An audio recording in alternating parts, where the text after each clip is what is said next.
ओम शांति। 4 अक्टूबर 2021 बाबा के आज के महावाक्य हैं। बाबा समझाते, मीठे बच्चे, बाप को याद करने की भिन्न भिन्न युक्तियाँ रचो, पुरुषार्थ कर चाट रखो, थको नहीं, तूफानों में अडोल रहो। तो बाबा कहते हैं हम बच्चों को बाबा को याद करने की भिन्न भिन्न युक्तियाँ रचनी चाहिए, जिससे कि हमारे पुरुषार्थ का चार्ट अच्छे से अच्छा होता जाए। बाबा कहते पुरुषार्थ करते करते, बाबा को याद करते करते हमें थकना नहीं चाहिए। भर तूफान आए माया के, उन तूफानों में भी हमें अडोल रहना है। प्रश्न है, बच्चों को अपना कौन सा अनुभव आपस में एक दो को सुनाना चाहिए? बच्चों को अपना कौन सा अनुभव आपस में एक दो को सुनाना चाहिए? बाबा समझाते, हम बाप को कितना समय और कैसे याद करते हैं? भोजन के समय बाप की याद रहती है या अनेक प्रकार के विचार आ जाते हैं? बाबा कहते बच्चे ट्राई करके देखो, भोजन पर बाप के सिवाय दूसरा कुछ याद तो नहीं आता है। फिर आपस में एक दो को अनुभव सुनाओ। कोई भी दर्दनाक सीन देखते हमारी स्थिति कैसी रही, इसका भी अनुभव सुनाना चाहिए। तो बाबा ने दो बातों पर विशेष अटेंशन दिलवाया है। बाबा कहते एक तो भोजन करते समय सिवाय एक बाबा के क्या और कोई संकल्प चला, ये अनुभव एक दूसरे के साथ शेयर करना है। दूसरा बाबा ने कहा जीवन में कोई हम दर्दनाक सीन देखते, किसी ऐसी परिस्थिति से निकलते हैं, उस परिस्थिति को पार करने में हमारी स्थिति कैसी रही, मनोस्थिति कैसी रही, वो अनुभव सबके साथ शेयर करना है। गीत है लाख जमाने वाले। ओम शांति। मीठे मीठे बच्चे अब बेहद बाप को कैसे भूलेंगे, जिससे बेहद का वर्षा मिलता है, जिसको आधा कल्प से याद करते थे। ये तो समझाया है कि मनुष्य को कभी भगवान नहीं कहा जाता। तो अब जबकि बेहद का बाप मिला है, उसकी याद में ही करामात है। जितना पतित पावन बाप को याद करेंगे, उतना पावन बनते जाएंगे। तुम अपने को अब पावन कह नहीं सकते हो जब तक अंत हो। जब संपूर्ण पावन बन जाएंगे तो ये शरीर छोड़ जाए, संपूर्ण पवित्र शरीर लेंगे। जब सतयुग में नया शरीर मिले तब संपूर्ण कहेंगे। फिर रावण का खात्मा हो जाता है। सतयुग में रावण की एफिजी नहीं बनाई जाती है। बाबा कहते हैं सतयुग में रावण का कोई पुतला बनाकर जलाया नहीं जाता है। वहाँ हम सब संपूर्ण आत्माएं हैं। कोई भी पतित होते नहीं, विकार वहाँ होता नहीं, याद भी नहीं होती है, इसलिए रावण को भी जलाया नहीं जाता है। तो तुम बच्चे जब बैठते हो, चलते फिरते हो, तो बुद्धि में ये याद रहे अब हमने 84 का चक्र पूरा किया है, फिर नया चक्र शुरू होता है।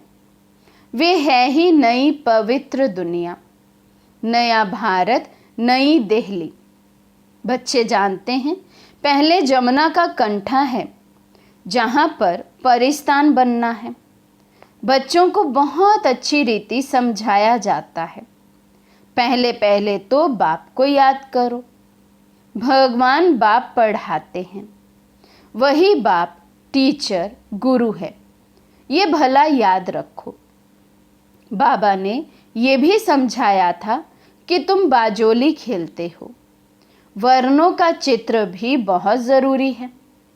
सबसे ऊपर है शिव बाबा, फिर चोटी ब्राह्मण। ये समझाने के लिए बाबा कहते हैं अच्छा ये बुद्धि में रखो कि हम 84 जन्मों की बाजोली खेलते हैं। अब संगम है, बाप जास्ती समय नहीं रहते हैं, फिर भी 100 वर्ष तो लगते हैं। उथल पाथल पूरी हो फिर राज्य शुरू हो जाता है। तो बाबा कहते ये जो 84 जन्मों का पाठ हमने बजाया है बाजोली खेलते, अर्थात ऊपर से नीचे आती आत्माएं फिर नीचे से चढ़ती कला में जाती हैं। तो बाबा कहते ये सारा याद रखना चाहिए बुद्धि में। ये भी याद रखना चाहिए कि बाबा कुछ समय के लिए ही इस सृष्टि पर आते हैं। फिर भी बाबा कहते 100 वर्ष लग जाते हैं, सृष्टि की उथल पाथल होती है, फिर राज्य शुरू होगा। महाभारत लड़ाई तो वही है जिसमें अनेक धर्म विनाश, एक आदि सनातन देवी देवता धर्म की स्थापना हो रही है। तुम्हारी कलाबाजी तो वंडरफुल है। तुमको पता है फकीर लोग कलाबाजी खेलते, तीर्थों पर जाते हैं।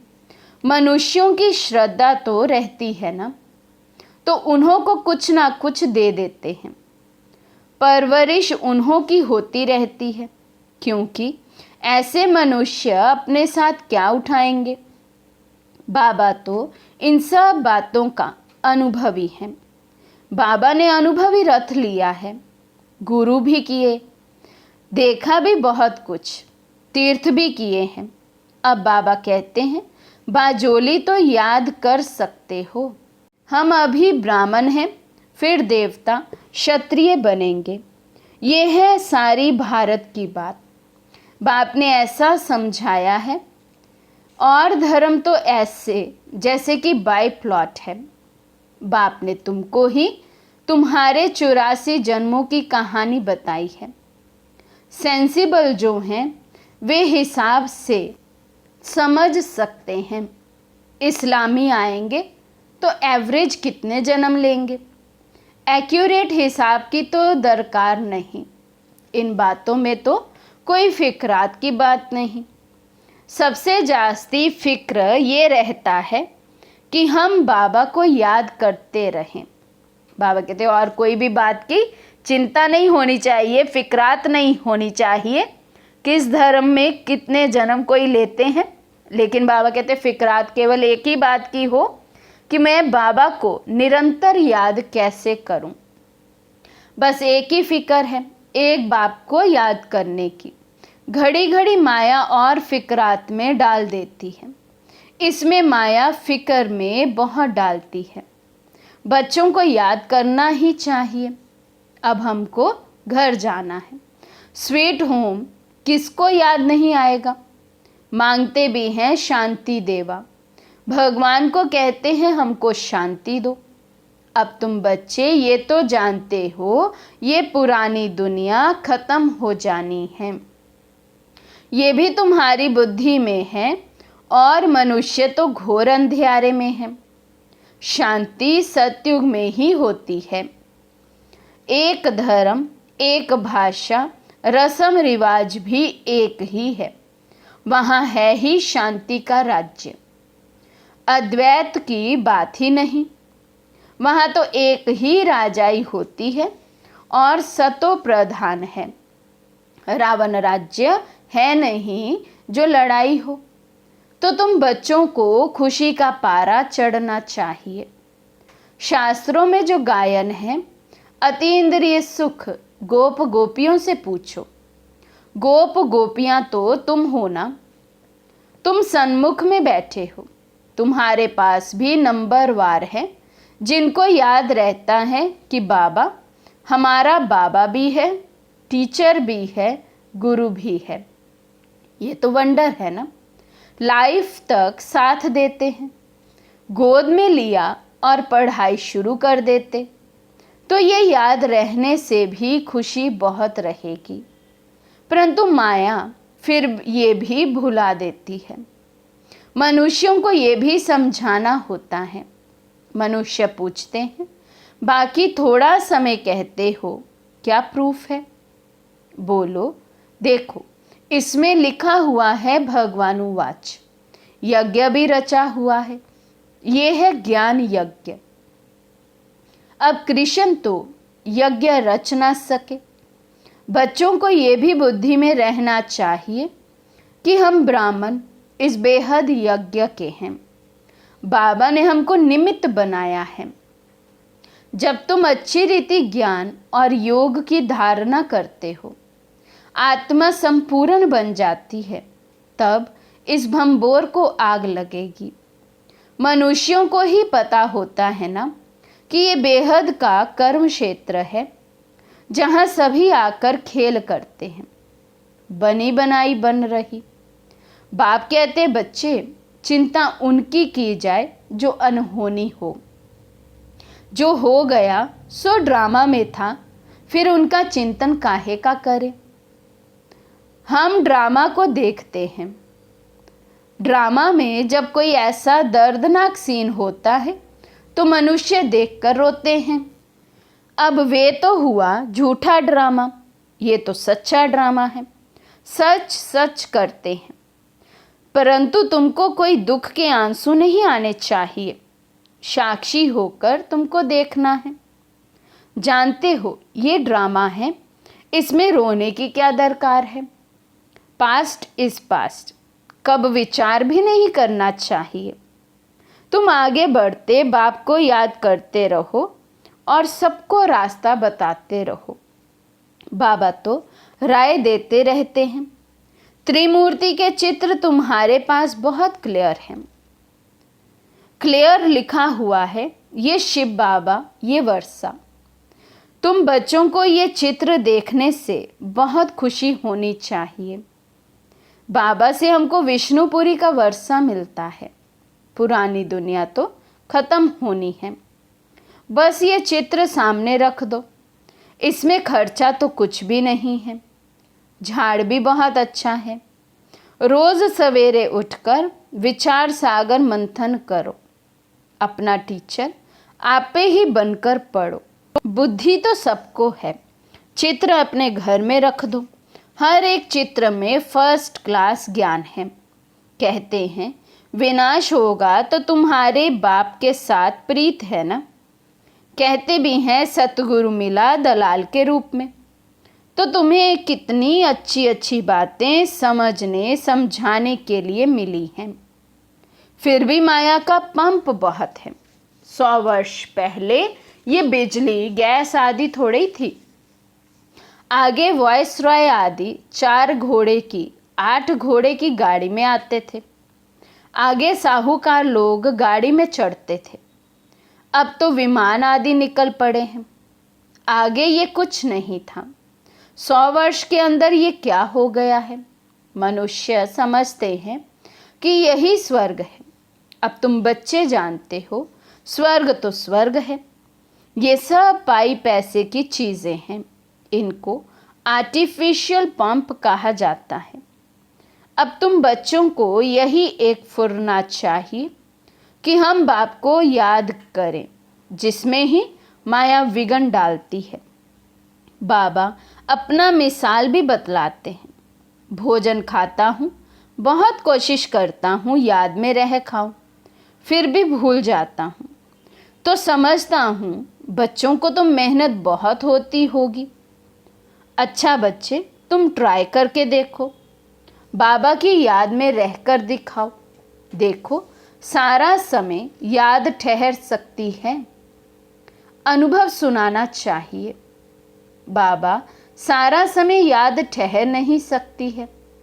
बहुत किस्म किस्म की बातें याद आ जाती हैं। बाबा खुद अपना अनुभव बताते हैं। बाबा ने जिसमें प्रवेश किया ये भी पुरुषार्थी है। इन पर तो बड़े झंझट हैं। बड़ा कहलाना, बड़ा दुख पाना।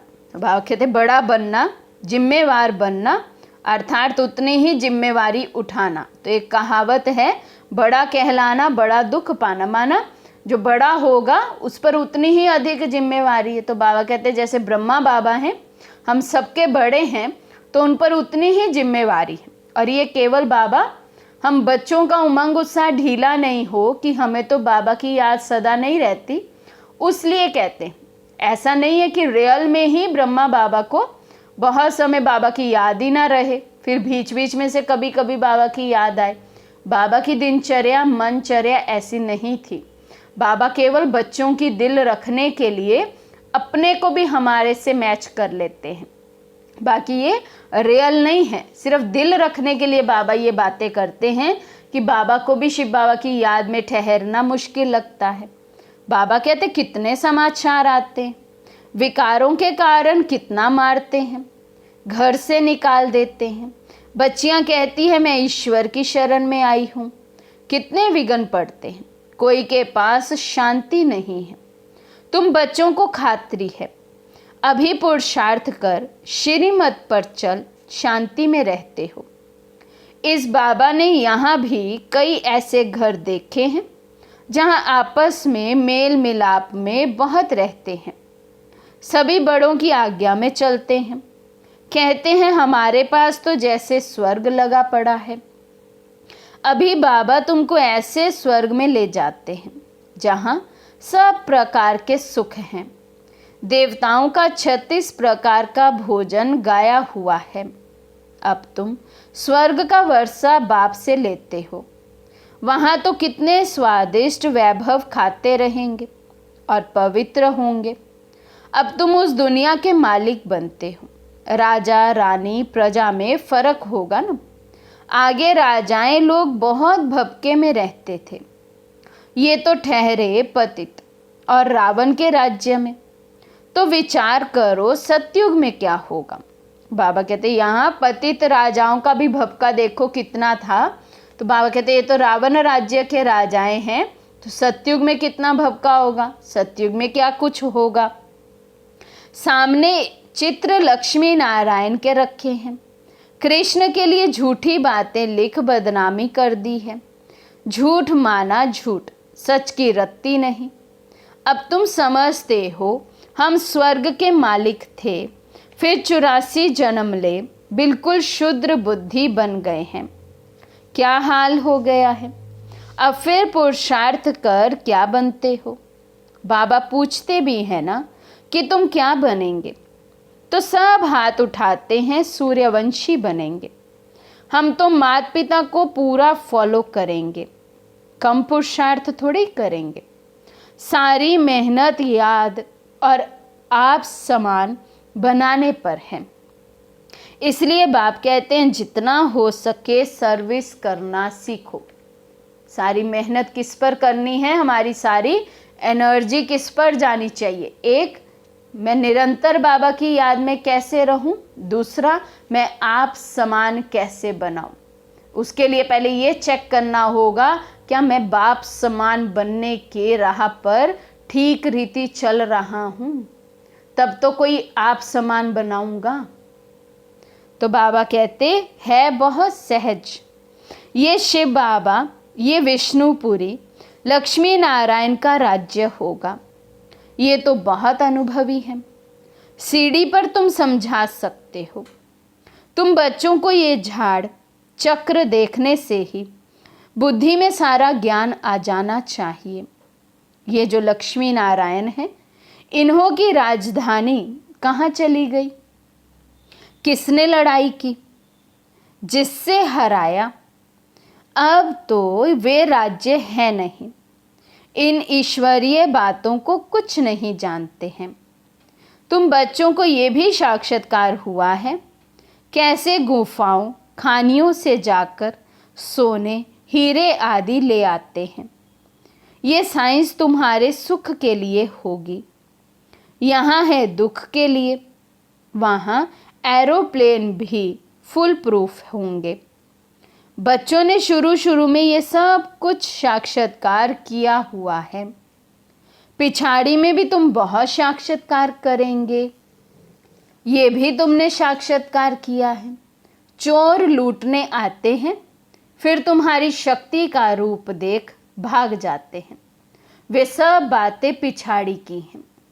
चोर लूटने तो आएंगे, तुम बाप की याद में खड़े होंगे तो वे एकदम भाग जाएंगे। लास्ट के सीन्स है जैसे अभी हम प्रैक्टिकल में देख रहे हैं। दिन दिन में भी कितनी लूट मार अभी हो रही है, कितनी चोरियां हो रही हैं। लेकिन बाबा कहते हैं यदि तुम बाबा की याद में होंगे और आपके पास कोई चोर आ भी जाएगा तो भी उसकी इतनी हिम्मत नहीं होगी कि वो कुछ चुरा कर ले जाए। आएंगे, हमारी शक्ति का अनुभव करेंगे और चले जाएंगे। लेकिन किन बच्चों से होगा वो अनुभव? जो निरंतर बाबा की याद में रहते होंगे। अब बाप कहते बच्चे खूब पुरुषार्थ करो। ऐसी अवस्था जमाना, उसके लिए कितना पुरुषार्थ चाहिए, कितना स्वयं पर अटेंशन चाहिए। तो बाबा कहते खूब पुरुषार्थ करो। मुख्य बात है पवित्रता की। एक जन्म पवित्र बनना है। मौत तो सामने खड़ा है।